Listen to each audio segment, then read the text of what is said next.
Okay, so we are going to quickly revise for CA. So here we have got the some of the important topics which are covered. Dependent and independent variables.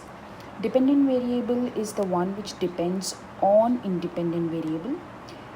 Independent variable is the factor which is changed in an experiment by the experimenter. For example, if you have a spring and a box or a mass, then we are going to change the mass, and therefore the mass is being changed by the experimenter, so it is an independent variable. And as we put on more and more mass, the length of the spring is going to change, and so length is changed because m was changed. Therefore length is dependent variable. So mass is independent variable and length is dependent variable. Okay, now these are the different types of relationships which you should be knowing, and you have to memorize them. So look at the equation for linear, non-linear, and in non-linear we have got two of them, quadratic and inverse. So you must know what is the equation for it and how the graph looks like. So this is the equation for quadratic. Then we have for non-linear, which is inverse relation. See, both of them are non-linear, but this one is quadratic and this one is inverse. So check the graph how it looks like, memorize the equations, and that's what you need to know for the types of relationships. Motion of an object depends on two things. One is position and one is time. If you are given the image of the object itself, we call it as a motion diagram. If we draw it with dots, or we represent the position with dots, then that's called as a particle diagram. You should be able to convert a motion diagram into a particle diagram, and you should be able to tell whether the speed is going to change or it is remaining constant. In this diagram you can see that the points are coming closer. You can see that the points are coming closer, the distance between them is decreasing. So that means here you can see that as the distance is decreasing, we can see that the car is coming to a stop. Then we should know what's the difference between scalar and vector. Scalar has only magnitude, whereas vector has both magnitude and direction. Magnitude means the number which you use for writing the velocity or the speed. Examples like distance, mass, speed, work, energy, pressure. These are all examples of scalar. Once again, magnitude is just the number which we use, and if we put a direction with it, that becomes a vector. So only magnitude is scalar, magnitude and direction is vector. Examples of vector: displacement, velocity, acceleration, force, and so on. So next let's look at displacement. It is calculated by the formula delta x equal to xf minus xi. So let's just take an example. If the object is moving from A to B, then the displacement will be given as xf minus xi. B is our final, A is our initial, so that's 3 minus of minus 1, negative 1, so minus of minus 1, that will give us 4 meter. Object moves from A to B and then to D. So in that case, again we'll write the formula. We'll identify what's the final and what's the initial. Look at the diagram.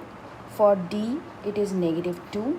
So negative 2, that's the final, minus A is the initial, which is negative 1. So negative 1 we'll put in the bracket. So negative 2 plus 1, that will give us negative 1 meter.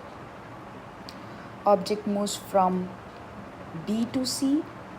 In that case, again we'll substitute the numbers. xf final, which is C, which is 4, and xi is initial, which is 3. 4 minus 3 gives us 1. Okay, let me remove this.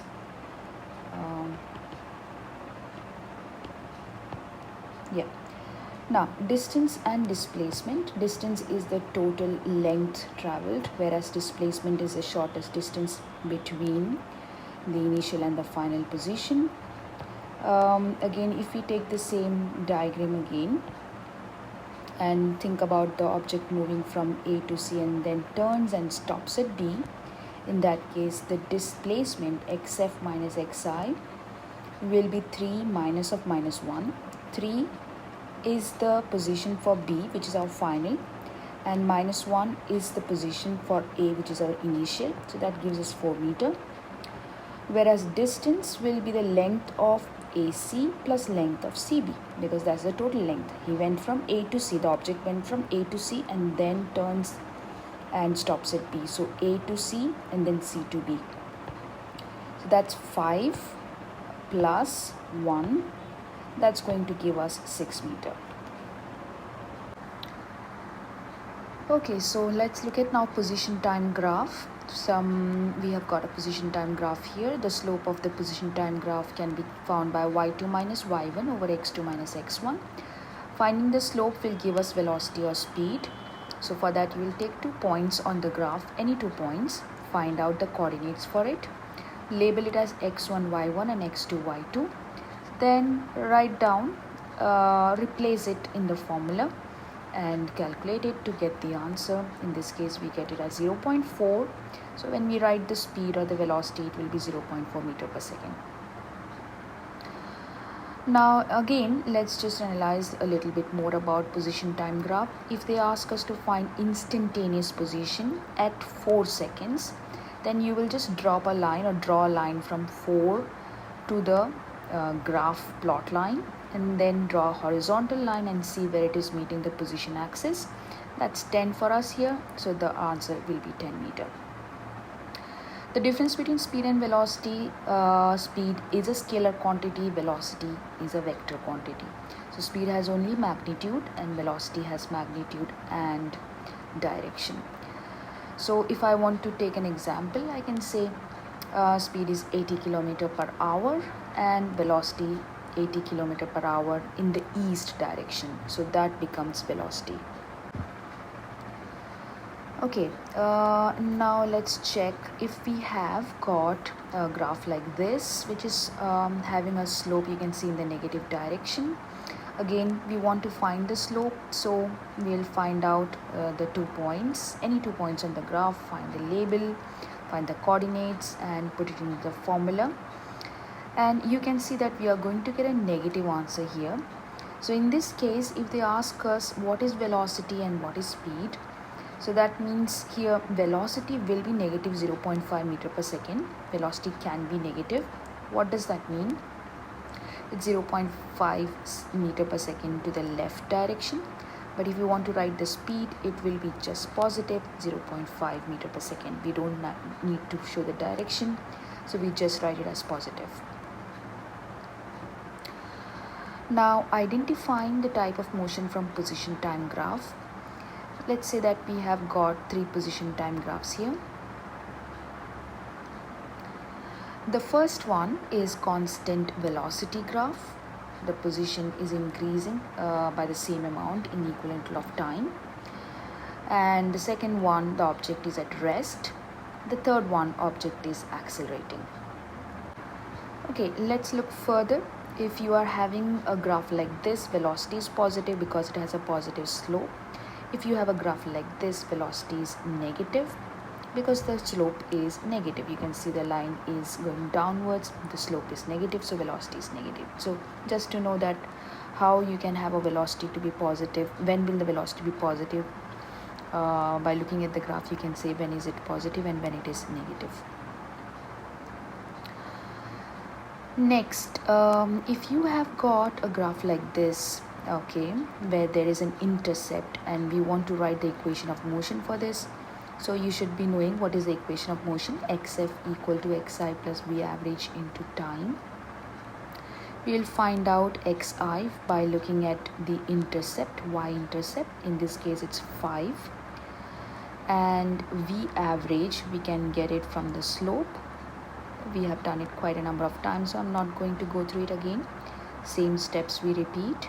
we substitute and we get the answer for V average. Then we have to look back to the equation of motion and substitute the value of xi, which is 5, V average, which is 1.25 multiplied by t. So we got an equation of motion. Sometimes they will also ask you another question based on it. Once you have got the equation of motion, they may ask you find the position of the object at some time. So in this case, I'm taking time t equal to 6 seconds. In that case, once you have got the equation, you can just substitute t as 6 here and you will get the answer as xf equal to 12.5 meter. That means the position of the object at 6 seconds is 12.5 meters. Sometimes they will give you a graph like this of two objects on the same graph, and they will ask you what's the time when these two objects or these two people, or it can be runners or anything. In this case, I'm just calling them as objects. So what is the time when they meet each other? So how do we find the time when they meet each other? We find the intersection point and we check what's the time here. That's 2 seconds. They can also ask you what's the position where they meet each other. So the same thing, just check on the position axis what's the number there. So when they meet each other, their position is 6 meter from the origin. Yeah. So now I would also advise you to go through the whole worksheet, which I have sent you through email, the revision worksheet, and watch this video multiple times. If you have any doubts, you can ask me either in the early morning. Yeah. Okay. Bye.